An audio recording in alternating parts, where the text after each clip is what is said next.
불기미와 같이 청석골에서 한 10리나 되는 흑성리라는 동리에 그 근처에서 제일 가는 부명을 듣는 그 한낭청 집에서는 주인 영감의 환갑잔치가 열렸다.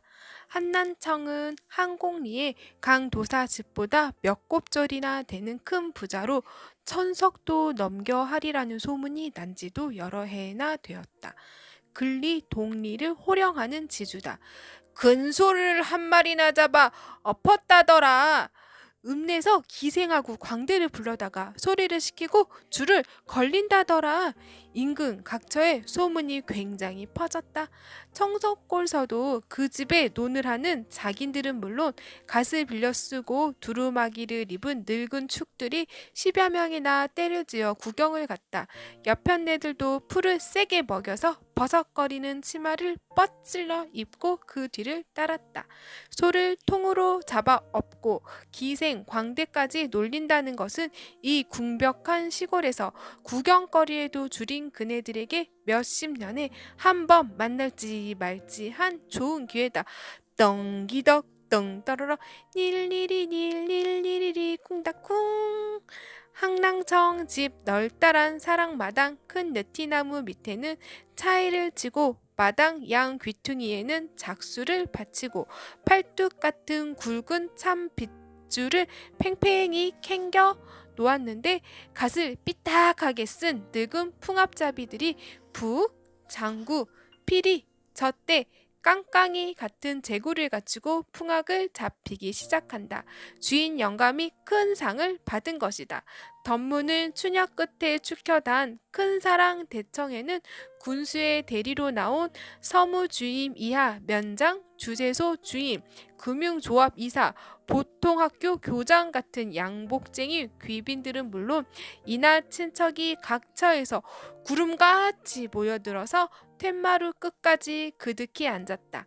교자상이 목목히 나오고 주전자를 든 아이들은 손님 사이를 간신히 비비고 다닌다.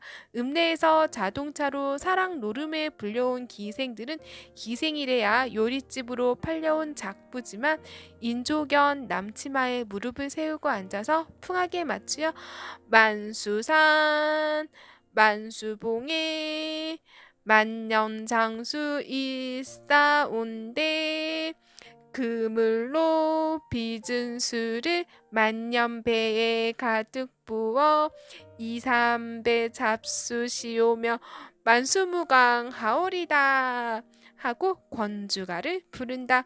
주인의 오른편에서 노랑 수염을 꼬아 올리고 앉았던 면장은 사 긴상 드시지요. 사 있게다상 하고 커다란 은잔을 들어 주인과 주재소 수석에게 권한다. 10여 년이나 면장 노릇을 하면서도 한 획 가로 긋고 두 획 내리 그은 것이 사자인 줄도 모르건만 긴상, 복상은 곧잘 부를 줄 안다. 달리 부를 수가 있는 자리에도 상자를 붙이는 것이 고작 가는 존대가 되는 줄 아는 모양이다. 난홍이라고 부르는 기생은 잔대를 들고 노란 치잔물 같은 약주가 찰찰 넘치는 잔을 들어 손들이 권하는 대로 주인 영감에게 받들어 올린다. 한낭청은 반백년이 된 수염을 좌우로 쓰다듬어 올리고 구슬이 정말 불로장생인 신약이나 되는 듯이 높이 들어 쭉 들이마시곤 한다. 깍지똥처럼 뚱뚱해서 두 볼의 군살이 혹처럼 너덜너덜하는 한낭청에게 버드나무 회초리 같은 계집들이 착착 분일면서 아양을 떠는 것도 한 구경거리다. 이윽고 풍류소리와 함께 헌화하는 소리와 웃음거리가 일어난다. 술 주전자를 들고 혹은 진 안주, 마른 안주를 나르는 사내 하인과 계집 하인이 안중문으로 풀방구니에 쥐 드나들듯 하는 동안에 주객이 함께 술이 취하였다. 아침부터 안대청에서 자녀들이 헌수하는 술을 마시고 거나하게 취해 나온 한낭청은 사방 30cm나 됨직한 얼굴이 당호박처럼 시뻘겋게 익었다. 그 얼굴에다 조그만 감투를 동그만히 올려놓은 놓은 것이 족두리를 쓴 것 같아서 기생들은 아까부터 저희끼리 눈짓을 해가며 낄낄거리고 웃었다.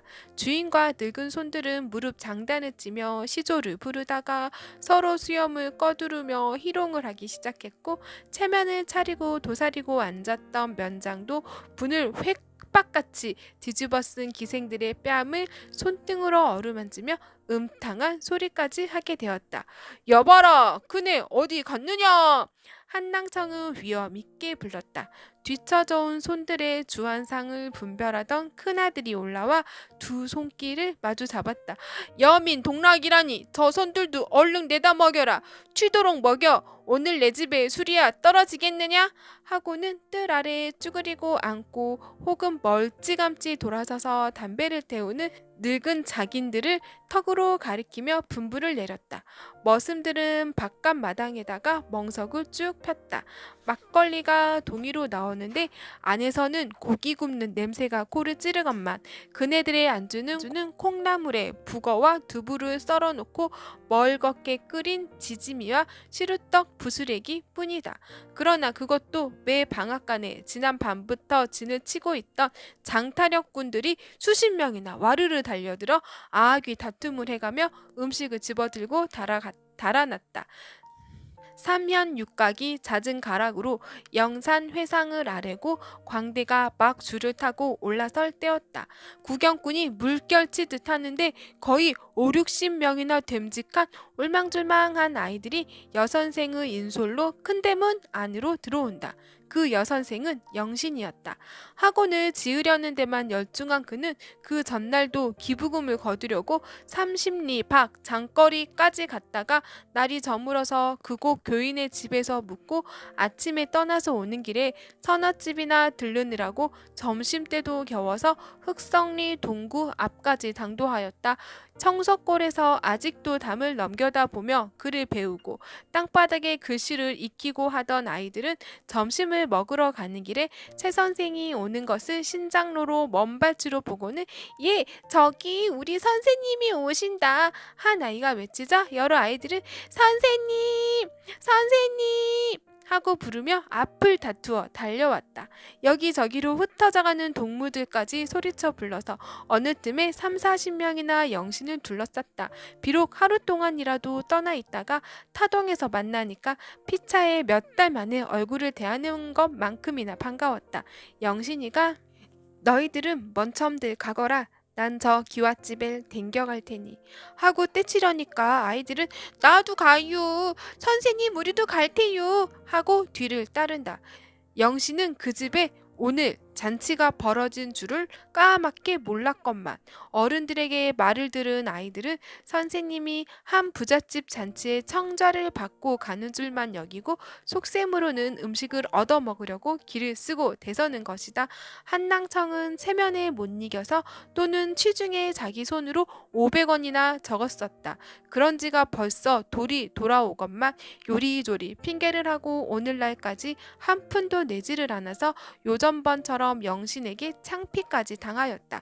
50원짜리가 가장 큰 머리라 영신은 그 돈으로 우선 제목이라도 잡아보려고 10여 차나 그 집 문지방을 달린 것인데 근자에 와서는 부자가 다 안으로 피하고 만나 주지도 않을 뿐더러 도의원 후보자로 군내에 세력이 당당한 한낭청의 맏아들은 최영신이가 기부금을 강청해서 주민들의 비난하는 소리가 높다고 경찰서에 가서 귀를 불었기 때문에 영신이가 주재소에게까지 불려가서 선류를 톡톡히 받았었고 강습하는 아동이 제한당한 것만 하더라도 그 여파인 것이 틀림없었다.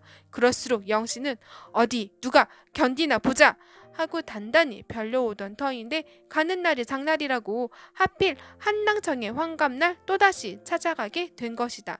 그 집에 잔치가 있어서 동네 어른들도 많이 갔다는 말을 비로소 아이들에게 들은 영신은 옳았구나 마침 잘 됐다. 오늘이야 설마니 만나지 못하겠지 하고 아이들이 따라오는 것을 굳이 말리지는 않았다. 여차직하면 만인 좌중에 그 돼지 같은 영감쟁이 고작을 들었다 놓으리라 하고는 일종의 시위 운동도 될 듯해서 조물아기는 쫓아보내고 머리 굵은 아이들을 20명 가량만 추렸다. 그러나 큰 구경이나 빼어놓고 가는 줄 알고 나도 하고 계집아이들까지 중간에서 행렬에 달라붙고 하여서 그럭저럭 5, 60명이나 따라오게 된 것이다. 영신은 그 집에서 음식을 주더라도 너희들은 받아 먹거나 싸갖고 가선 안 된다 하고 단단히 단속을 하였다. 그러면서도 한낭청 집에 솥을 대문이 바라다 보이는 큰 마당터까지 와서는 찝찝하게 음식이나 얻어먹으러 애들까지 데리고 오는 줄이나 알지 않을까? 아무튼 그 집의 경산날인데 우르르 몰려가는 건 체면상 좀 재미 적은걸 하고 2번, 3번 돌아설까 망설였다. 가뜩이나 나를 못 믿겠다는데 아주 상스런 여자나 흑작 질꾼으로 치부를 하면 어떡하나 하고 뒤를 사리려고 하다가 계획적으로 하는 일이 아닌다며야 내친 걸음에 여기까지 왔다가 돌아서는 것도 비겁하다 하고 용기를 돋우어 가지고 대문 안으로 들어섰던 것이다. 집안은 온통 잔치 분위기에 들떠서 소란스럽기 이를 데 없다. 광대는 꽃부채를 펴들고 몸을 꼬르면서 줄을 타고 앉았다 일어섰다 용춤을 추다가 아래서 어릿광대가 여봐라 말 들어라 하고 먹이면 주리의 광대는 오냐 말만 던져라 하면서 제담을 주고 받는다. 높은 산 눈 날리듯 얕은 산에 새 날리듯 억수장마 비 퍼붓듯 대천바다 조수 밀듯 하고 이댁에 돈과 곡식이 쏟아지고 밀려들라고 덕담을 늘어놓으며 기생들은 대청 위에서 얼씨구 좋다 절씨구 지화자 좋다 저리시구 하고 팔을 벌리고 어깨를 으쓱거리며 아장아장 주인의 앞으로 대섰다 물러섰다 하면서 덩실덩실 춤을 춘다. 급판에 영신의 일행은 사랑대문 안으로 들어갔다. 만당의 빈객들은 이거 벼랑간 웬 아들이야 하고 서로 술 취한 얼굴을 돌아다 보는데 줄 위에 오른 광대는 아이들이 발바닥 밑으로 우르르 달려드는 사품에 깜짝 놀라서 하마터면 발을 헛디고 떨어질 뻔하였다. 영신이도 잠시 어리둥절해서 당하를 둘러보다가 여러 사람의 눈총을 한 몸에 받으면서 대돌 아래로 다가섰다. 몹시 불쾌한 낯빛으로 저 딱정떼가 또 뭐하러 왔을까? 하고 영신의 행동을 말없이 보고 섰던 도의원 후보자는 여러 사람 앞이라 주인의 채모를 차리느라고 영신의 앞으로 와서 형식적으로 머리를 숙여 보이며 아, 사이상은 어떻게 오셨습니까? 온 하도 정신이 숭숭해서 미처 청접도 못했는데 하고 작은 사랑편으로 올라가라고 손바닥을 펴대며 인도를 한다.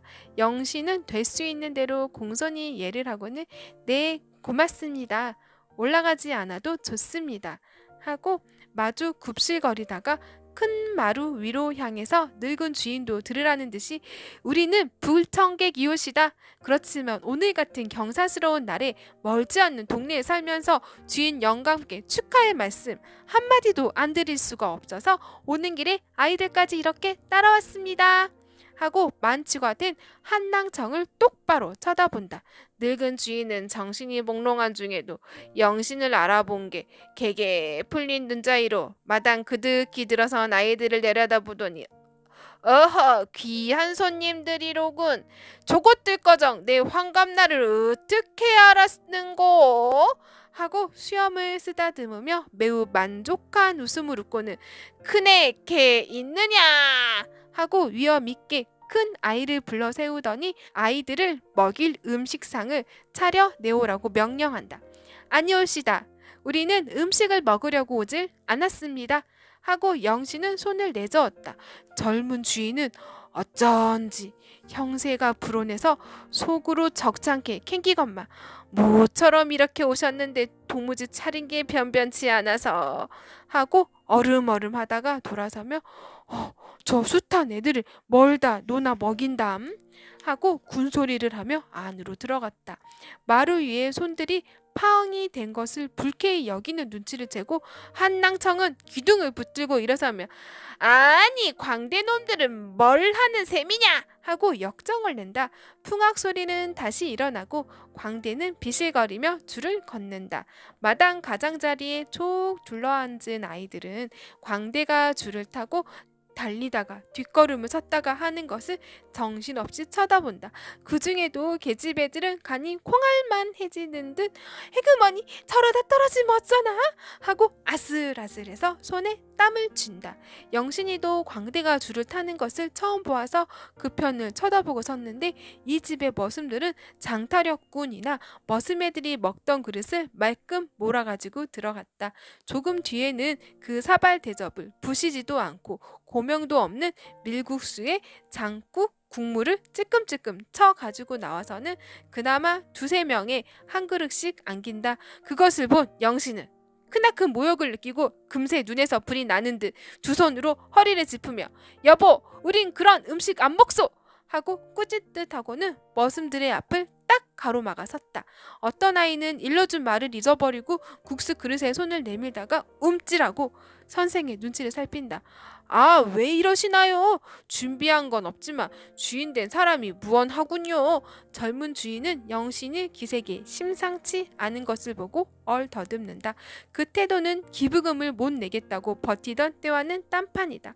한편에서는 배불리 얻어먹은 장타력군의 두목인 듯한 부대 조각을 두른 자가 안쪽문을 들이대고 허침을 퇴퇴 뱉더니 시구시구 들어왔네 품품 빠바바 작년에 왔던 각설이 죽지도 않고 또 왔소 냉수동이나 마셨느냐 시원시원 잘도 헌다 뜨물동이나 들이켰나 걸찍걸찍 잘도 한다 하고 곤대질을 하니까 머리를 충충 따느린 총각 녀석이 뒤를 내어 하늘천자를 두고 봐 자시에 생천하니 호시탕탕 하늘천 축시에 생시하니 만물창생 따지 하고 천자 뒤풀이를 청승 맞게 한다. 광대는 줄에서 뛰어내려 땅제두를 훌떡훌떡 넘다가 사부댁 존전에 그저 저분만 바랍니다 하고 대도리에 홍선을 펴들고 기생들에게 눈짓을 슬쩍한다. 기생들은 그 눈치를 약빨리 재고 아이고 영감 몇 장 처분해 줍쇼 그려 하고 화롯가에 붙인 촉가락처럼 이리 곤드라지고 저리 곤드라지는 양복쟁이들의 옆구리를 찌른다. 그것을 본 한낭청은 따 그래라 이런 때 돈을 못 쓰면 저승에 가 쓰겠느냐 하고 새빨간 염랑을 끄르더니 지전 한 장을 잡히는 대로 꺼내서 광대의 얼굴에다 끼 얹듯이 내던진다. 가랑잎처럼 휘돌다가 대돌 아래로 떨어지는 것은 언뜻 보기에도 이런 짜리는 아니다. 어릿 광대는 지전을 집어들고 주인에게 수없이 합장을 하며 덩실덩실 춤을 추다가 그 수없는 사람의 손때가 묻은 지전을 입에다 물고 배운 재주는 다 부리는데 대청 위에서는 기생들이 손들과 어우러져서 춤을 추기 시작한다. 그 광경을 물끄러미 바라다 보고 섰던 영신의 눈은 점점 이상한 광채가 돌기 시작한다.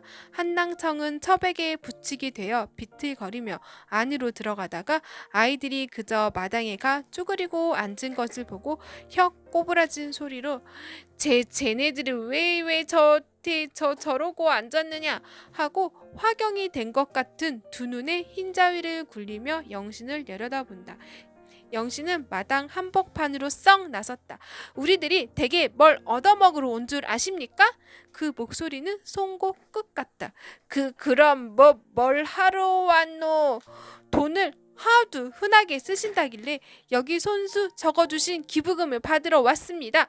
영신은 주인을 똑바로 쳐다보고 기부금 명부에 싼 책포를 끄른다. 낭청은 기부금? 아 그래 쇠털 같은 날에 하필 오늘 같은 날 성군 작당을 하고 와서 내란 말이야? 기부금에 거신이 들렸군 하고 사뭇 호령을 하고는 돌아서려고 든다. 영신은 뚱뚱보의 앞을 떡 가로막아서며 안 됩니다. 오늘은 만나 뵌 김에 천하 없는 일이 있어도 받아 가지고야 갈 텐니다 하고 야무지게 목소리를 높인다. 손님과 구경꾼들이며 기생 광대할 것 없이 어안이 벙벙해서 여 선생을 주목한다.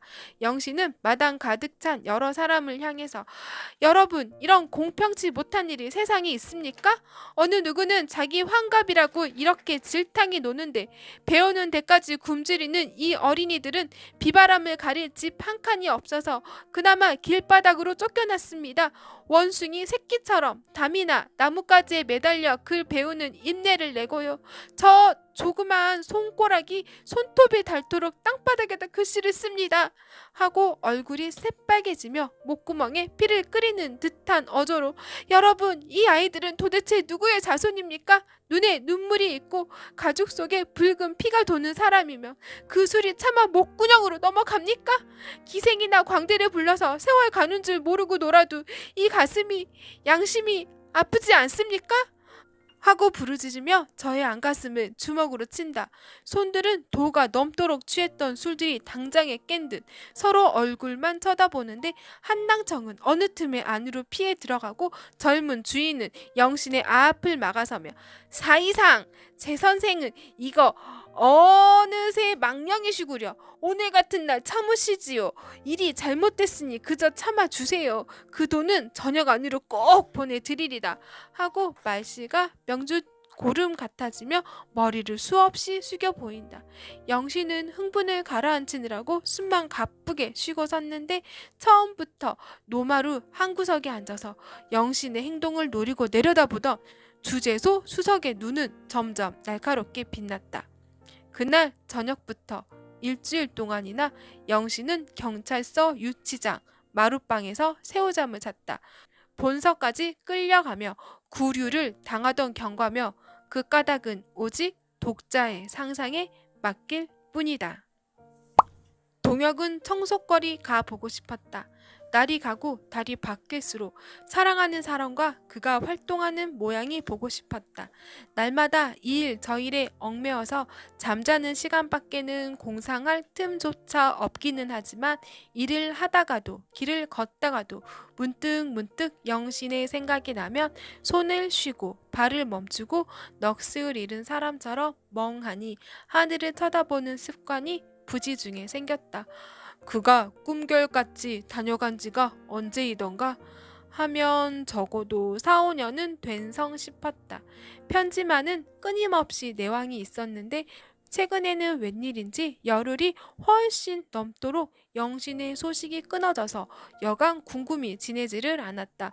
그러다가 일전에 기다란 편지가 왔는데 한낭청이랑 부잣집에 기부금을 거두러 가서 창피를 당하고 분풀이를 실컷 하다가 일주일 동안이나 고초를 겪었다는 것과 앞으로는 기부금 명부에 이름을 적은 사람에게도 자발적으로 주기 전에는 독촉을 하지 못하게 되었고 예배당 문까지 닫으라고 딱딱 을러매는 것을 간신히 양해를 얻기는 했으나 무슨 수단을 써서든지 청석학원 하나는 기어이 짓고야 말겠다고 새로운 결심을 보인 사연이었다.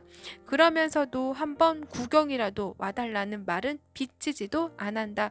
반드시 청좌를 해야만 갈 것이 아니지만 그래도 혹시나 와달랄까 하고 동혁은 편지마다 은근히 기다렸다. 그러나 오는 편지마다 판에 박은 듯한 사업 보고요. 고생하는 이야기뿐이다. 동혁은 그런 편지를 받을 적마다 나도 어지간히 버티는 패지만 나보다도 한술 더 뜨는걸 하고 편지를 동댕이 치는 때도 있었다. 가기만 하면야 반가이 맞아줄 것은 물론이나 사실 내왕 노자도 어렵고 벼르고 별러서 간댔자 급한 볼일 없이 며칠 동안이나 버정거리다가 오기는 싱겁고 멋쩍은 일일 것 같았다. 첫째, 남자친구를 찾아가는 것과 달라서 하룻밤이나마 묵을 때도 만만치 않을 듯하고 둘이 함께 얼려다니고 마주 붙어 앉아 이야기라도 하면 노처녀인 영신이가 제가 당한 것보다도 갑절이나 부질없는 놀림을 받을 것도 상상되었다. 그래서 좋은 기회가 올 때까지 꾹 참자 하고 피차에 일하는 것밖에 다른 생각은 아주 책장을 덮어두자고 몇 번이나 마음을 단단히 먹었다. 그러나 늙은 총각의 가슴속에 한 번 호되게 붙어 당긴 사랑의 불길은 의식적으로 참고 억지로 누른다고 쉽사리 꺼질 리가 없었다. 시뻘건 정열이 휘발유를 끼얹은 듯 화학 하고 불어당길 때는 머리 끝까지 까맣게 그슬릴 것만 같다. 그럴 때면 일이다 일, 그저 들고 일만 하는 것이 그와 완전히 결합될 시기를 지루하게 기다리는 동안에 체면제도 되고 강심제도 된다 하고 식전부터 오밤중까지도 동네 일과 집안일로 몸을 얽매였다.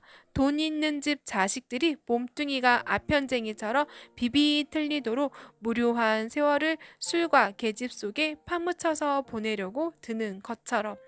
그래도 억제하기 어려운 청춘의 본능이 피곤한 육체를 괴롭게 굴 때에는 누웠다가 또 벌떡 일어나 밖으로 뛰쳐나갔다. 아랫도리까지 발가벗고 냉수를 끼얹고는 헛들 엇들 하고 체조를 한바탕 하고 들어와서 이불을 푹 뒤집어 쓰고 눈을 딱 감으면 한결 잠이 쉽게 들었다. 한편으로 그가 영신을 될 수 있는 대로 호의로서 이해하려는 것도 물론이다. 그만한 나이에 다른 여자들 같으며 몸치장이나 하기에 눈이 벌겋고 돈 있고 소위 사회에 명망이 있는 신사와 결혼을 못하면 첩이라도 되어서 문화생활을 할 공상과 그렇지 않더라도 도회지에서 땀 많이 흘리는 조촐한 직업도 없지 않건만 유독 최영신에게는 다만 한 가지 허영심이 있는 것을 잘 알고 있다. 나는 못 속이지 하고 동혁이가 자신있게 맥을 짚어본 것은 다른 것이 아니다. 정석학원을 온전히 저 한 사람의 힘으로 번듯하게 지어놓고 교장 겸 고스까이 노릇까지 하더라도 내가 이만한 사업을 하고 있노라 하고 백현경이나 다른 농촌 운동자들에게 보여주고 애인인 저에게도 자랑하고 싶은 그 허영심만이 충만한 것이 틀림없으리라 하였다. 그러니까 자기의 사업이 기초는 어느 정도까지 잡혔더라도 외형으로 눈에 번쩍 띄는 것을 만들어 보여주기 전에는 저를 청소꼴로 부르지 않으려는 그 여자다운 심리가 들여다 보이는 것 같았다. 한곡리의 안산인 소대갈밭 마루터기에 음력 7월의 초승달은 명샘만 떴다가 구름 속으로 잠겼는데 동리 한복판인 은행나무가 선 언덕 위에는 난데없는 화강이 여기저기 일어난다. 농우회의 12회원들은 단체로 일을 할 때면 입는 푸른 노동복 저고리를 입고 수건으로 머리를 질끈 동이고 모여 섰다. 동혁이 형제와 건배는 기다란 장대에 솜방망이를 단 것을 석유로 찍어가며 넓은 마당을 밟히고 섰는데 바람결을 따라 석유 그을림 냄새가 근처 인가에까지 훅훅 끼친다. 자, 시작하세! 동혁의 명령이 한마디 떨어지자 회원들은 굴다란 동아줄을 벌려 잡았다. 에라 에라 지경요. 12사람의 목소리가 목구멍 하나를 통해서 나오는 듯 우렁차게 동네 한복판을 울리자 커다란 지경돌이 방길이나 솟았다가 쿵 하고 떨어지면서 잔디를 벗겨놓은 땅바닥이 움푹움푹하게 패어 들어간다. 여러 해에 별로 오던 회관을 지으려고 오늘 저녁에 그 지경을 닦는 것이다. 회원들의 마음은 여간 긴장되지 않았다. 자자손손이 대를 물려가며 살려는 만년주택을 짓기 시작하는 것과 조금도 다름이 없는 생각으로 자기네들이 운거할 회관을 지으려는 것이다. 달구질 소리가 들리자 야학을 다니는 아이들과 동네 사람들이 하나 둘씩 모여든다. 아직도 이 시골에는 누구나 집을 지으면 터 닦는 날과 세를 올리는 날은 품삯을 받지 않고 대동이 풀려서 이를 보아주는 습관이 있어서 회원들 외에 어른들과 아이들이 벌써 수십 명이나 들러붙었다. 에라 에라 지경요 에라 에라 지경요. 고요한 바닷가의 저녁 공기를 헤치는 달구질 소리는 점점 더 커지는데 큰말편에서 징 장구, 꽹과리를 두드리는 소리가 가까이 들려온다. 여러 사람들은 잠시 팔을 쉬고 그 편을 바라본다. 레인코트에 허리띠를 졸라맨 김한이가 더해진 머슴꾼이며 자긴들을 말끔 풀어서 술까지 치도록 먹인 뒤에 두레를 떡 벌어지게 차려 가지고 오는 것이다. 높이 든 깃발은 선들 바람에 펄펄 날리는데 깽무깽 깽깽 깽무 깽무 깽깽깽 상쇠잡이가 앞장을 서고 덩덕 덩덕쿵 덩기덩기 덩기쿵 장구잡이는 뒤를 따른다. 징소리는 점잖이 꽝꽝 하고 이슬이 흠씬 내린 잔디밭과 들판으로 퍼지다가 사라지는 그 여운이 웅숭 깊다. 마중을 나선 솜방망이 불빛에 컴컴한 공중으로 우뚝 솟아 너울거리며 다가오는 것은 2등, 3등까지 무등을 선 머리 따은 아이들이 고가를 쓰고 장삼자락을 펼치면서 나비처럼 춤을 추는 것이었다. 털을 닦는 마당까지 올라오더니 풍물 소리는 잦은 가락으로 볶아치기 시작한다. 조금 있자 풍물 소리를 듣고 성벽이 난 작은 말과 구억말에서도 낮에 두레로 논을 매던 야하게 학부형들이 자비를 차려 가지고 와서는 큰 말 두레와 어울렸다. 그럭저럭 언덕 아래는 머슴 설날이라는 2월 초하루나 추석날 저녁보다도 더 풍성풍성해졌다. 각처 두레가 다 모여들어 한데 모였다 흩어졌다 하며 진 꽹과리를 깨어져라고 두들겨대는데 장구잡이도 신명이 나서 장구채를 이손저손 바꾸어치며 으쓱으쓱 어깨춤을 춘다. 거북이라는 총각 녀석이 어두침침한 소나무 밑에 가 쭈그리고 앉아서 청승스러이 꺾어 넘기는 날라리 소리는 밤바람을 타고 바다 건너까지도 들릴 듯. 자비꾼들은 수구를 들고 장단을 맞추어가며 페랭이 위의 긴 상모를 돌리느라고 보는 사람까지 현기증이 나도록 곤대질을 한다. 어시구 좋다. 어리시구. 나중에는 구경꾼까지도 어깨바람이 나서 개구리처럼 들뛰면서 마른 흙이 뽀얗게 일도록 한바탕 북새를 논다. 그 광경을 바라보고 섰던 동혁은 야, 오늘 밤은 우리가 산 것 같구나 하고 부르짖으며 징을 빼앗아 들고 꽝꽝 치면서 자비꾼 속으로 뛰어들었다. 희장다리 건배도 깃대를 꼬나들고 섰다가 그 황새 다리로 껑충껑충 춤을 추며 돌아다닌다. 다른 회원들도 어느 틈에 두레꾼 속으로 하나 둘씩 섞여 들어갔다. 아들은 동네 일만 한다고 눈살을 찌푸리던 동혁의 아버지 박첨지도 늙은 축들과 술이 거나하게 취해가지고 와서는 아니 내가 언제부터 맡아놓은 좌상님인데 어떤 놈들이 날 빼놓고 논단 말이야 하고 난중이 샘찍하게 키가 작은 속돌이 아버지의 수염을 꺼두르며 여보게 꽁배 어서 따라오게 하면서 구경꾼을 해치고 들어선다. 그는 속돌이 아버지와 술을 먹다가 풍물 소리를 듣고 내 자식놈이 두씩이나 덤벼들어서 짓는 집인데 아비된 도리에 안 가볼 수가 있나 하고 기운이 나서 올라온 것이다. 박첨지는 언덕 위로 올라와서 팔을 걷고 곰방대를 내두르며 목청을 뽑아 달구질 소리를 먹인다. 산지 조정은 백두산이요 하고 내품으며 달구질 꾼들은 그 소리를 봐라. 에라 에라 지경요 하고 동시에 지경도를 번쩍 들었다 놓는다. 수지 조종은 한강수라. 에라 에라 지경요. 땅을 다지는 동네 사람들은 목이 쉬어가는 줄도 모르는데 그날 저녁 동혁은 젊은 사람과 조금도 다름없이 싱싱하고 씩씩한 아버지의 목소리를 생후 처음으로 들었다. 한 달하고도 보름이 지났다. 그동안 한곡리 한복판에는 커다란 새 집 한 채가 우뚝하게 솟았다.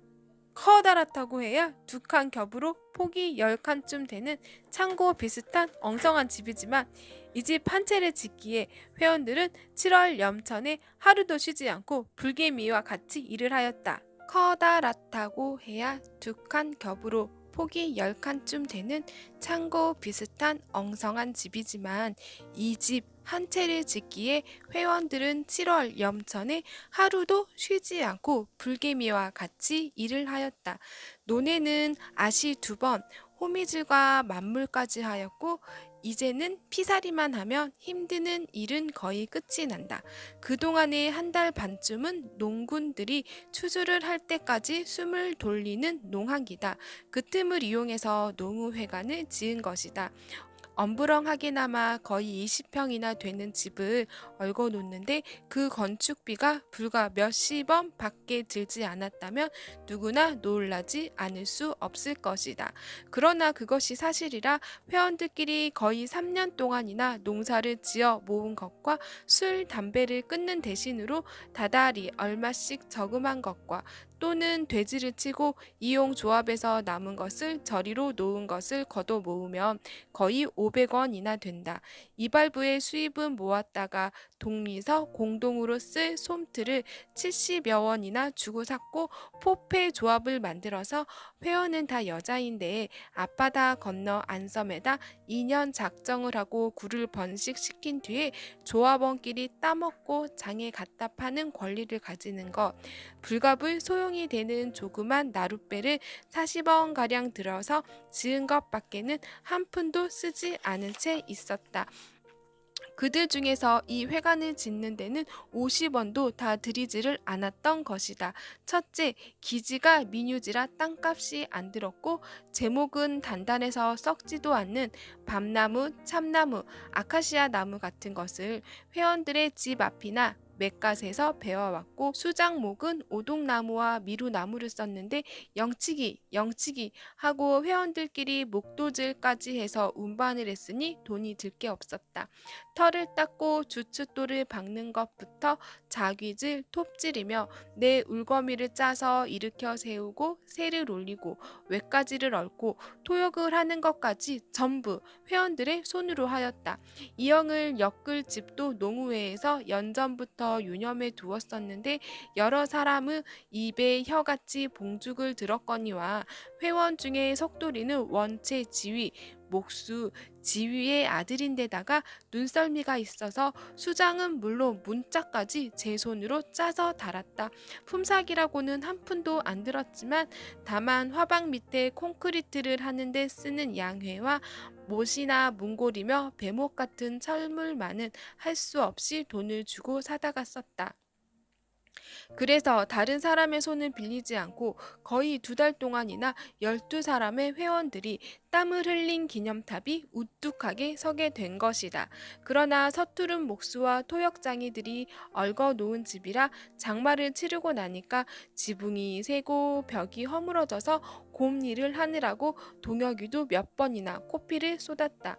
그랬건만 다 지어놓고 보니 겉눈에 번듯하게 뛰지는 않아도 거의 200명이나 되는 아이들을 수용할 수 있게 되었고 엄부렁하게나마 헛간으로 쓸 모체까지 세웠는데 안으로 들어가 보면 사무실, 도서실까지 오밀조밀하게 꾸며놓았다. 도서실에는 김한이가 사서 기부한 농업 강의로 과 농촌운동에 관한 서책이 5, 6, 10권이나 되고 동혁이가 보는 일간신문과 회원들이 돌려보는 서울시보, 농민순보 같은 정기 간행물이며 각종 잡지까지 대6가지나 구비되어서 회원들은 조그만 틈이라도 타면 언제든지 모여와서 새로운 지식을 얻고 세상이 어떻게 돌아가는 형편을 짐작할 수 있게 차려놓았다. 그리고 한편으로는 오락부를 새로 두었다. 사철 일만 하는 우리의 생활은 너무나 빡빡하고 멋이 없다.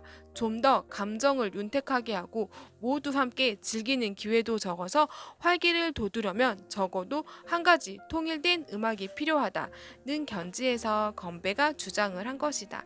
그러나 그들의 말을 빌리며 콩나물 대가리 보표라는 뜻, 콩나물 대가리 하나도 알아보지 못하는 사람들이라 무슨 관현악대를 조직하는 것이 아니오. 우리 농촌에 재래로 있던 징, 꽹가리, 장구, 수구, 호적 같은 악기를 장만한 것이다. 그런 건 천천히 장만해도 좋지 않은가? 날마다 뚱땅거리고 두들기면 공청을 지어놓고 놀려고만 드는 줄로 오해들을 하면 재미저기 하고 동혁이가 반대를 하며 옴 별소리를 다 하네. 자넨 구더기 무서워서 장도 못 담그겠네 그려 하고 건배는 기만이를 구슬려서 새로운 풍물 한 벌을 사들인 것이다.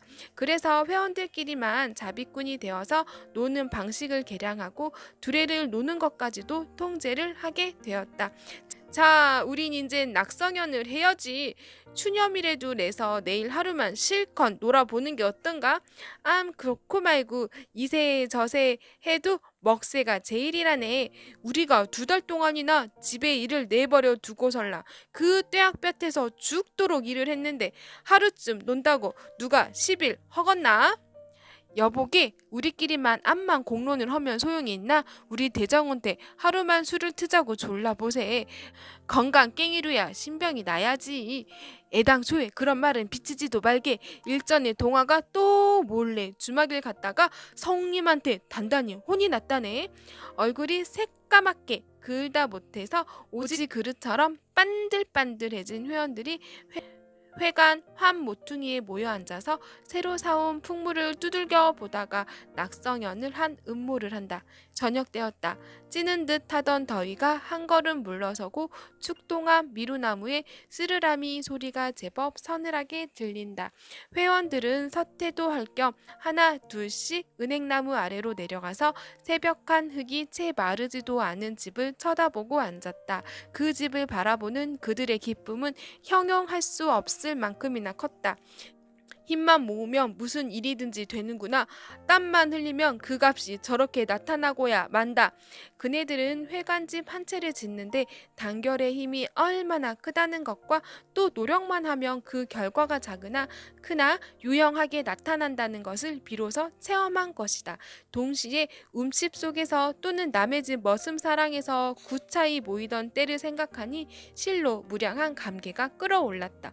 저게 내 손으로 지은 집이거니 하며 무한한 애착심도 느껴졌다. 그 집을 바라다 보고 앉았으려면 꿀구멍을 파다가 손가락을 다쳤거나 사닥다리에서 떨어져서 허리를 삐고는 동침을 맞느라고 혼이 났거나 중방과 도리를 잘못 끼우다 석돌이 녀석한테 핀잔을 맞았거나 이러한 추억만 해도 여간 정다운 것이 아니다. 더군다나 자네 저 기둥감을 베다가 영감님한테 몽둥이 찜질을 당했지? 아이 그건 약과일세. 이걸 좀 보게 그려 여태 이 지경이니 하고 회원들 중에 제일 다부지고 땅땅보로 유명한 정득이가 헝겊으로 칭칭 감은 발을 끌러 보인다. 그것은 저의 집 산울 안에선 참중나무를 밤중에 몰래 베다가 저의 아버지가 도둑냐! 소리를 지르며 시퍼런 낯을 들고 쫓아 나오는 바람에 어찌나 급해 맞았던지 담을 뛰어넘다가 탱자나무 가시에 발을 찔렸었다. 누렇게 곰긴 것을 그대로 끌고 다니며 일을 해서 그저 아물지를 못한 것이다. 사실 그네들이 부모와 동네 어른들의 반대 속에서 초가집 한 채를 짓기는 대궐 역사만큼이나 거창하고 어려운 일이었다. 쉬! 대장 올라오신다 하고 정득이가 구렁이 지나가는 소리를 낸다. 동혁은 건배와 기만의 가운데에 서서 올라온다. 기만은 여전히 건살포를 짚었는데 오늘은 헬멧, 박통 같은 모자, 헬멧을 썼다. 거기들 모여 앉아서 자네들 역적 모의를 하나? 건배도 그 넓적한 얼굴이 눈에 흰자위와 이빨만 남기고는 흑인종의 사촌이 될 만큼이나 그을었다.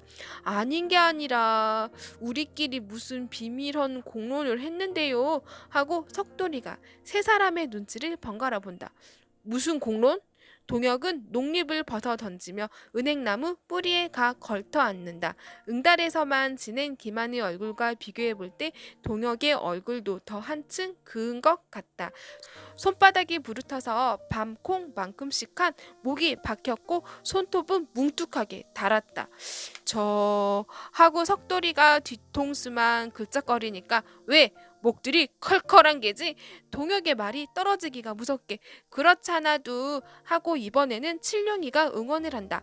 건배는 기만의 눈치를 보면서 아닌 게 아니라 이기만 씨가 낙성현을 한번 굉장히 차리고 놀자는데 하는 말이 끝나기 전에 동혁은 손을 들어 건배의 입을 막는다. 안 되네. 낸들 벽창호가 아닌다며야 그만 생각이 없겠나? 하지만 말썽이 많은 판에 동네가 부선하게 떠들고 놀면 되려 오해를 받기가 쉬우이 지금도 면장이 나와서 나를 보자고 헌데서 큰 마을에 갔다 오는 길일세 하고 반대를 하였다. 왜? 무슨 말썽이 생겼슈? 나중에 올라온 동화가 눈을 둥그렇게 뜨며 묻는다. 차차 알지. 형은 자리가 거북한 듯이 대답하기를 꺼린다. 우리 회에 상관이 되는 일이면 회원들도 다 알아야 할 게 아니유? 면장이 우리 일에 무슨 참견이라우? 글쎄 뒀다 알아. 동혁은 김한의 등 뒤에다 눈짓을 해 보인다. 청년들의 일이라면 한사코 반대를 하는 김한이의 형인 기천이가 면장이 나온 김에 무어라고 음해를 한 것이거니 하고 동아와 다른 회원들도 짐작을 하는 눈치다. 그러나 김한이는 형과 달라 이 편을 들고 농우회의 일이라면 금전으로까지 후원을 많이 해오는 터이지만 아우가 듣는데 형의 욕은 할 수가 없었다.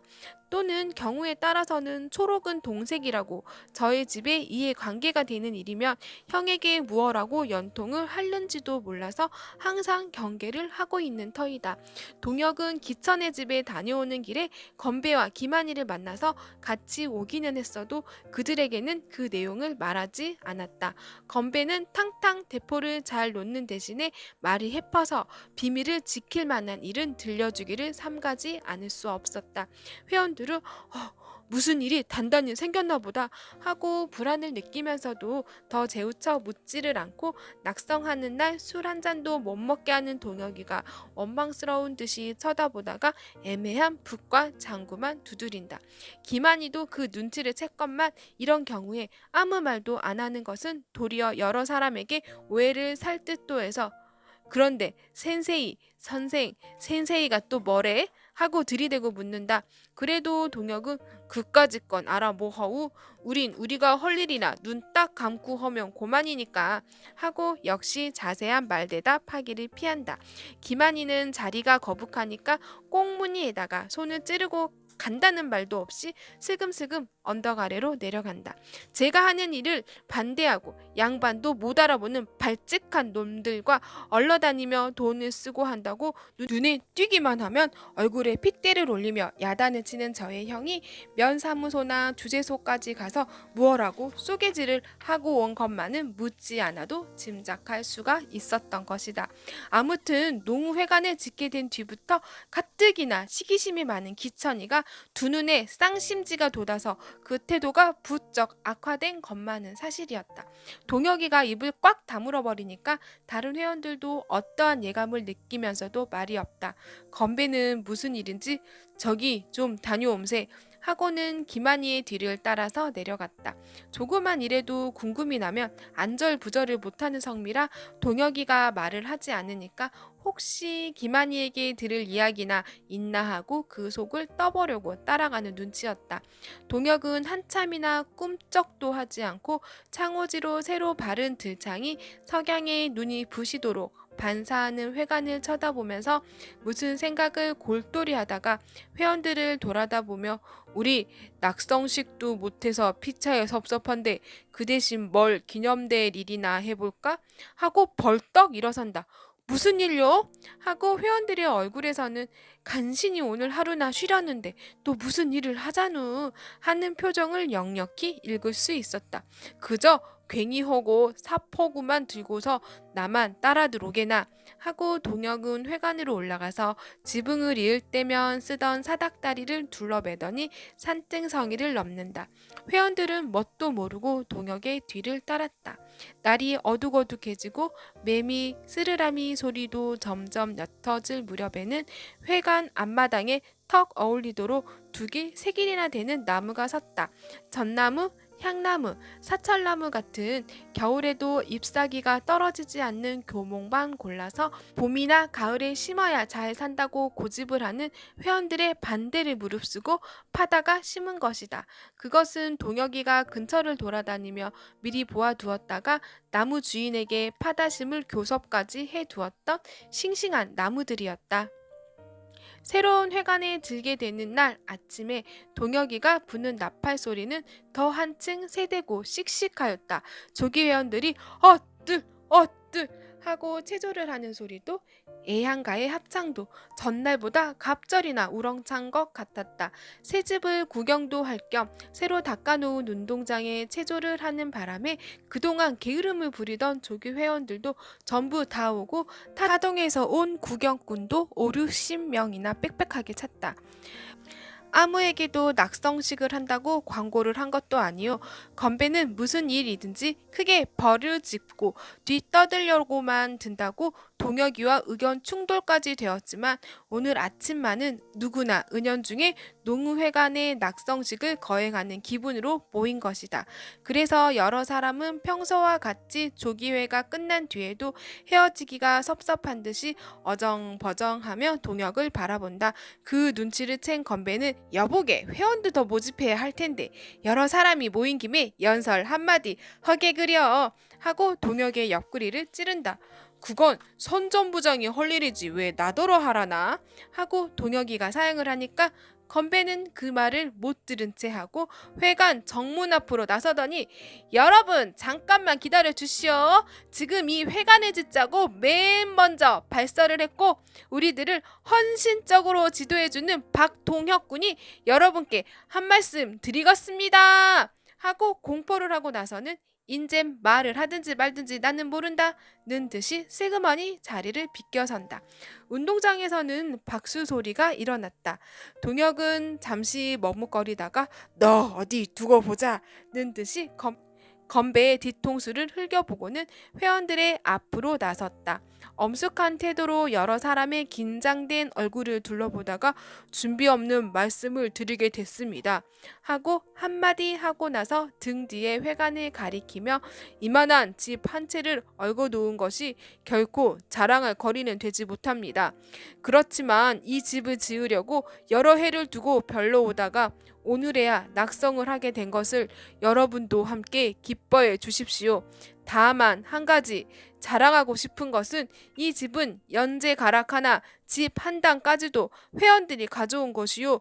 목수나 미장이 한 사람 되지 않고 우리가 이 염천에 우통을 벗어 붙이고 불개미처럼 참 정말 불개미처럼 2달 동안이나 일을 했기 때문에 오늘날 이만한 집 한 채 남아 우리 항공리 한복판에 서게 된 것입니다. 그렇지만 이 집은 농우회원 12사람의 집이 아니요. 여러분이 유익하게 이용하시기 위해서 지어놓은 집입니다. 그러니까 우리 항공리의 공청, 즉 공회당으로 써주시기 바랍니다. 하고 잠깐 눈을 내리감았다가 얼굴을 들고 목소리를 높여 여러분은 이 말 한마디만 머릿속에 깊이 새겨두십시오. 여러 사람 한맘 한뜻으로 그 힘을 한 곳에 모으기만 하면 어떠한 일이든지 이루어질 수가 있다는 것을 우리는 여름 내 땀을 흘린 그 값으로 이 신념 하나를 얻었습니다. 처음으로 귀중한 체험을 했습니다. 그와 동시에 우리 버텀 더 많은 사람이 똑같은 목적으로 모여서 꾸준히 힘을 써 나간다면 이 버텀 더 어려운 일도 성공할 수가 있다는 것을 이번 기회에 여러분과 함께 믿고자 하는 바입니다. 하고 부르짖고는 숨을 돌린 뒤에 목소리를 떨어뜨려 우리는 이를 크게 버르짖고 겉으로 떠들기를 싫어합니다. 그래서 낙성식 같은 것도 하지를 않았습니다만 그 대신 우리는 우리 동네 여러분께 좋은 음악을 들려드렸다고 생각합니다. 집떨을 닦는 달구질 소리, 마치질, 자귀질 허는 소리가 온 동리에 울리지 않았습니까? 저 소 대갈산까지 찌렁찌렁 울리지 않았습니까? 그 소리가 무엇보다 훌륭한 음악입니다. 그것은 우리의 것을 무너뜨리고 깨트려 버리는 파괴의 소리가 아니라 새로 짓고 일으켜 세우는 건설의 소리이기 때문입니다. 우리는 그 소리가 어찌나 반갑고 기쁜지 조금도 괴로운 줄을 모르고 일을 했습니다. 동혁은 그 말에 매우 감격해하는 여러 사람의 얼굴을 둘러보다가 여러분, 이 집이 터지도록 우리의 장래의 일꾼들을 보내주십시오. 아침 저녁으로 글 배우는 소리가 그칠 데가 없도록 해주십시오. 이 집이 꽉 차면 우리는 이 집 버텀, 더 큰 집, 또 그 버텀도 더 굉장히 큰 집을 짓겠습니다. 그 말에 회원들은 손바닥이 뜨겁도록 박수를 한다. 그때 건배는 여러 사람을 앞으로 썩 나서면서 한곡리 만세! 하고 두 팔을 번쩍 쳐든다. 만세! 여러 사람이 고함 지르듯 하는 만세 소리에 새로 심은 사철나무에 앉았던 참새들이 깜짝 놀라 푸르르 날아갔다. 하루는 동혁이가 회관에서 주학을 마치고 나오는데 새 집으로 옮겨온 후 아이들이 부쩍 늘어서 주학까지 하게 되었다. 속돌이가 문 밖에 기다리고 섰다가 저 강도사댁 작은 사랑 나으리가 저녁 때 잠깐 만나자고 하시는데요. 한다. 왜? 동혁은 불쾌히 대답을 하였다. 석돌이는 눈썰미가 있고 영리한 대신에 얕은 꾀가 많아서 항상 경계를 하는 회원이다. 더구나 강도사집 전답에 수다 식구가 목을 매단 사랑 더구나 강도사집 전답에 수다 식구가 목을 매단 사람이어서 이 집에 심부름을 다니는 것은 물론 박쥐 구실까지 하지 않은지가 의문이었다. 강도사집 살림살이에 실권을 쥔 맏아들인 기천이가 죽으라면 죽는 신용까지도 해야 할 처지에 있는 까닭에 더욱 조심스러웠다. 글쎄, 왜 또 오라는 거야? 동혁은 거듭 물었다. 알 수 있어요? 조용히 꼭 좀 만나자고 일러 달라고 헙시니까요. 누가 왔는가? 아니요. 혼자 계시는걸요? 알았네. 동혁은 확실한 대답을 아니하고 집으로 내려갔다. 기천이는 면협 회원이요. 금융조합 감사요. 또 얼마 전에는 학교 비평 의원이 된 관계로 면장이 나와서 한곡리도 진흥회라는 것을 만들어서 그 회장이 되도록 운동을 해보라고 권고를 하고 갔었다.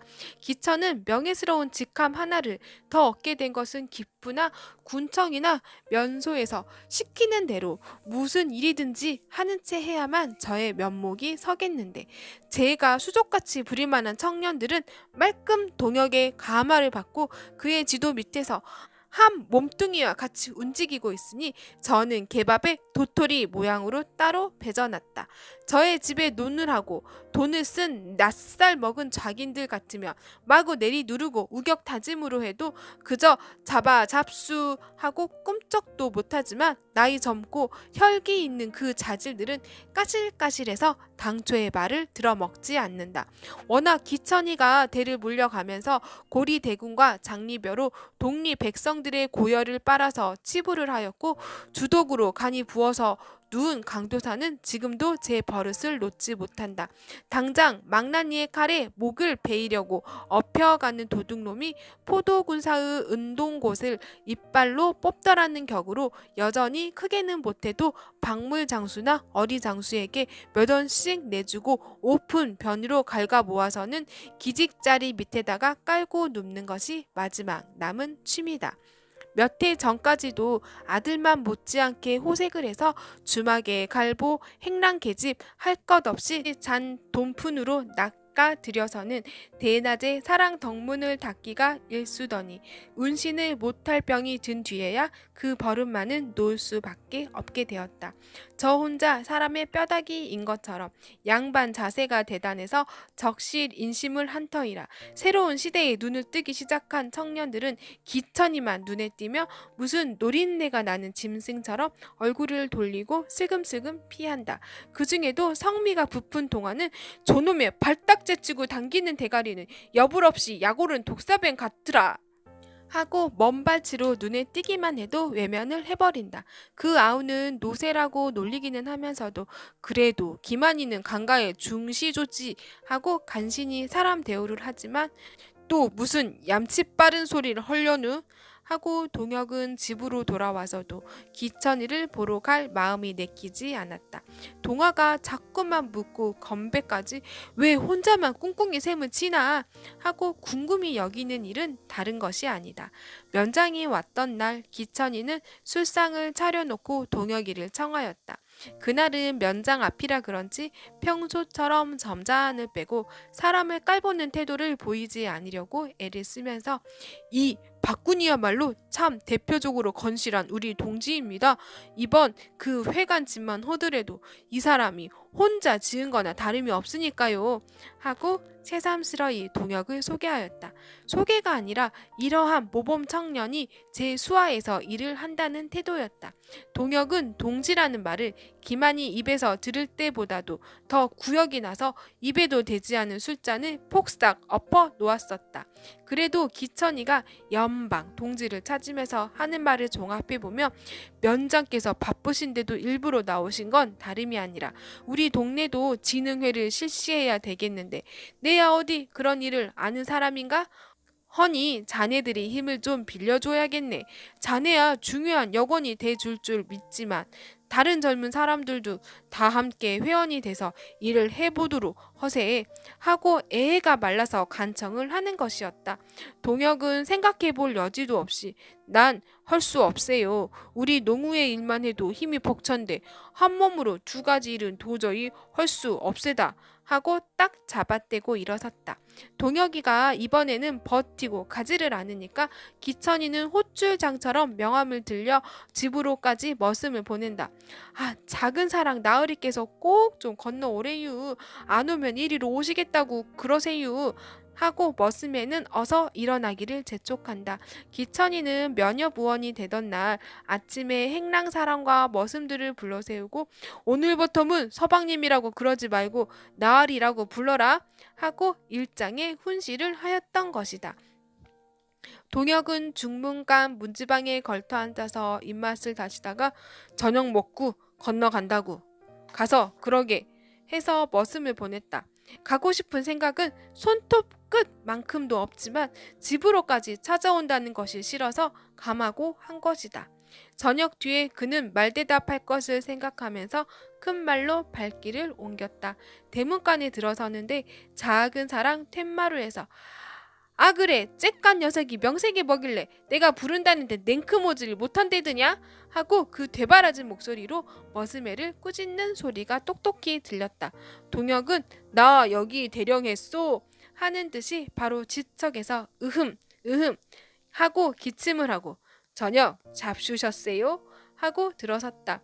기천은 도둑질이나 하다가 들킨 것처럼 움찔해서 반사운동으로 팔딱 일어서기까지 하며 아 자네 오나? 하고 반색을 한다.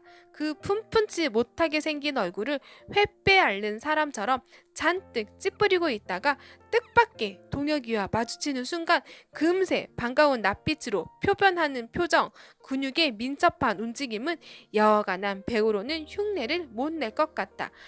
아, 이 사람아, 난 여태 저녁도 안 먹고 기다렸네 하는 것도 허물없는 친구를 대하는 태도다. 그럼 시장 오시겠군요 하고 동혁은 할 말이 있으면 어서 하라는 듯이 툇마루 끝에가 걸터 앉았다. 방으로 들어가자는 것을 회관을 지은 뒤에 처음 총회가 있어서 곧 가봐야겠어요 하고 한사코 들어가지를 않았다. 방으로 들어만 가면 의뢰건으로 술상이 나오고 술을 억지로 권할 것을 알기 때문이다. 아 그럼 예설에도 한잔 해야겠네. 술을 입에도 안 된다니 파기를 시키고 싶지만 자네 고집이 센 사람이 되나서 하고 준비해 놓았던 술상을 내왔다. 술이란 저의 집에서 사철 떨어뜨리지 않고 밀주를 해먹는 보기만 해도 고리타분한 막걸리 욱국이요. 안주라고는 언제 보아도 낙지 대가리 말린 것에 마늘 장아찌뿐이다. 7, 8년이나 면서기를 다니는 동안에 연회석 같은 데서는 남이 태우다가 꺼버린 권령 꼬투리를 주워 피우면서도 단풍 한갑 안 사 먹던 위인으로는 근래에 교제가 부쩍 늘어서 면이나 주재소에서 양복쟁이가 나오면 을에 술까지 내는 것이다. 하하 이거 사람을 앉혀놓고서 인호상 이자작을 하니 어디 맛이 있겠나? 하고 고문진보 뒷다리나 읽어본 뒤를 내지 못해서 애를 쓴다. 그러나 숙습이 난당이라고 써야 할 자리에 수습이 난방이로군 하는 따위가 예사여서 정말 글방에서 종아리 깨나 맞아본 사람은 코웃음을 받는 때가 많다. 기천은 말을 꺼내기가 어려워서 술기운을 빌리려는 것이다. 사실 동혁의 앞에서는 무슨 말이고 함부로 꺼내기가 어려웠다. 농우회에도 다른 회원들 같으면 그 반수가 저의 논의 소작인이니까 여차직하면 논 내놔라! 한마디만 비치면 설설 기는 터이니 문제가 되지를 않고 건배만 하더라도 키 크고 싱겁지 않은 사람이 없다고 원체 허풍선이가 돼서 술 몇 잔에 속을 뽑히는데 농사처는 한 맞이기도 없이 엉터리로 사는 사람이니까 돈을 미끼로 물려서 낚아볼 자신도 있다. 그러나 유독 동혁이 많은 그야말로 눈에 가시다. 천생으로 사람이 묵중해서 당최 뱃속을 들여다볼 수가 없는데 근처에 없는 고등교육까지 받아서 마주 앉으면 제가 도리어 임금에 눌리는 것 같다. 기천은 다리를 도사리고 앉아서 고무신의 때가 고약처럼 묻은 버선 바닥을 쓰다듬던 손으로 술잔을 들고 쪽 들이켜고는 족제비털 같은 노랑 수염을 베비작거리면서 꼬아 올리더니 좀 하긴 어려운 말일세만 하고 반쯤 외면을 한 동혁의 눈치를 곁눈으로 훑어본다. 말씀하시지요. 동혁은 또 무슨 말을 꺼내려고 이렇게 뜸을 들이나 하면서도 들으나 마나 하다는 듯이 어둑어둑 해가는 땅바닥만 내려다보고 앉았다. 기천은 실눈을 뜨고 손톱 여물을 썰더니 자네 그 회관짓기에 얼마나 들었나? 하고 다가 묻는다. 돈이요? 돈이야 얼마 안 들었지요? 기천은 다리를 도사리고 고쳐 앉으며 용기를 내어 이런 말을 자네가 어떻게 들을는지 모르겠네만 진흥회가 생기면 회관이 시급히 소용이 되겠는데 당장 지을 수는 없고 거기가 동네 한복판이 돼서 자리가 좋아. 그러니 여보게 그 어떻게 제목값이든지 품삯거정 넉넉히 따져서 내게로 넘길 수 없겠나? 자네들은 한번 지어봐서 수단이 났으니까 딴 데다가 다시 지으면 고만일 테니 자네의 의향이 어떤가? 하고 얼굴을 반짝 쳐든다. 너무나 얌치 빠른 소리에 동혁은 어이가 없어서 얼굴 가죽이 간지럽지 않느냐? 는 듯이 기천을 뻔히 쳐다보다가 왜 돈 10,000원이나 내놓으실 텐입니까? 하고 껄껄껄 웃는다. 기천은 아니 이 사람 웃음의 말이 아닐세 하고 금시 정색을 한다. 글쎄 웃음의 말씀이 아니니까 웃을 수밖에 없군요.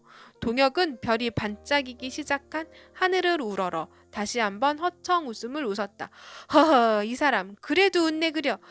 그 집을 이문에 붙여서 팔라는데 실없이 웃을 게 뭐 있나? 기천은 동혁이가 저를 놀리는 것 같아서 눈살을 찌푸린다. 글쎄 생각을 좀 해보세요. 그 집은 돈이 아니라 금덩이를 가지고도 팔거나 사지를 못합니다. 돈만 가지면 무슨 일이든지 다 마음대로 될 줄 아시는 모양이지만 억만 원을 주고도 남의 정신만은 사지를 못할걸요. 그 회관을 팔려면 단돈 100원어치도 못 될는지 모르지만 우리 12사람이 흘린 땀으로 털을 닦았고요.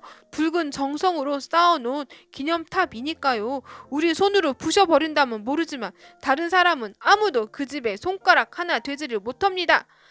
아니 글쎄 그런 줄 모르는 건 아니지만 혹시나 허구 한 말일세. 혹시라뇨? 한 단체가 공동으로 합력을 해서 지어놓은 집을 나 한 개인이 팔아먹을 생각을 혹시나 하고 있는 것 같아서 그런 가당치 않는 말씀을 꺼내셨나요? 이 한마디에 기천은 그 빳빳하던 모가지가 자라목처럼 움츠러 들지 않을 수 없었다.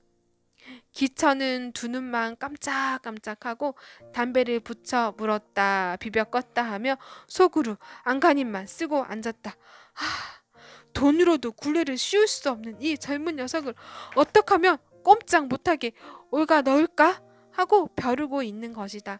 항공리에서 대를 물려가며 왕노릇을 해오던 터에 역시 대를 물려가며 소인 하고 저의 집 전장을 해먹던 상놈인 박가의 자식 하나 때문에 위신이 떨어지고 돈놀이 해먹는 세력까지 은연중에 꺾이는 생각을 하면 이가 뽀드득 갈렸다. 그러나 자는 호랑이 코찜 주기로 동혁이를 섣불리 건드렸다가는 12회원이 이해관계를 떠나서 벌떼처럼 일어날 듯한 데는 겁이 더럭 났다. 더구나 한 번 심술만 불끈하고 나면 물불을 가리지 않고 덤벼드는 동화가 무슨 짓을 하는지 그것도 무서웠다. 동화에게는 두어 번이나 여러 사람들 앞에서 모양 사나운 꼴을 당했기 때문이다. 더구나 근자에 와서 눈이 제자리에 박히고 귀가 바로 뚫린 사람이면 한곡리에서는 박동혁이가 중심이 되어 독리일을 하고 인망과 인심이 농우회원들에게로 쏠린 줄로 인정을 하는 데는 눈에서 쌍심지가 도두리만큼 시기심이 났다. 그래서 어떤 수단이든지 써서 젊은 사람들이 하는 일을 해살을 놓은 계책을 생각하느라고 밤이면 잠을 못 자는 것이다. 그러다가 장차 발기될 진흥회의 여건이 되어달라고 간청을 해도 말을 안 들으니까 그 회관을 몇백 원이라도 주고 매수를 할 꾀를 낸 것이었다. 동혁은 갑갑한 듯이 그만 가봐야겠어요 하고 뻣뻣하게 한마디를 하고 일어선다. 기천은 놓치면 큰일이나 날 듯이 동혁의 손을 잡고 매달리듯 하며 여보게 동혁이 낯살이나 먹은 사람이라고 너무 빼돌리지 말게. 나도 동네 일이 하고 싶어서 그러는 게 아닌가 하고 사뭇 애원을 한다. 동혁은 잡힌 손이 냉혈 동물의 몸에나 닿을 듯이 섬뜩해서 슬며시 뿌리쳤다. 기천은 또다시 실눈을 뜨고 무엇을 생각해 보더니 그럼 자네들 회에 나 같은 사람도 회원이 될 자격이 있나? 하고 마지막으로 타협안을 제출했다. 만 30세 이하의 남자로 회원 반수 이상의 동의가 있어야 입회를 허락한다는 농우회의 규약이 있으니까요. 동혁의 대답은 매우 냉정했다. 그럼 40이 넘은 나 같은 인생은 죽어버려야 마땅하겠네 그려? 기천은 간교한 웃음을 짓는다. 그래서 어떡하게요? 그렇게 유력하신 분이 돌아가시면 우리 동네에 큰 손실인걸요? 하고 동혁은 싱긋 웃으며 돌아섰다.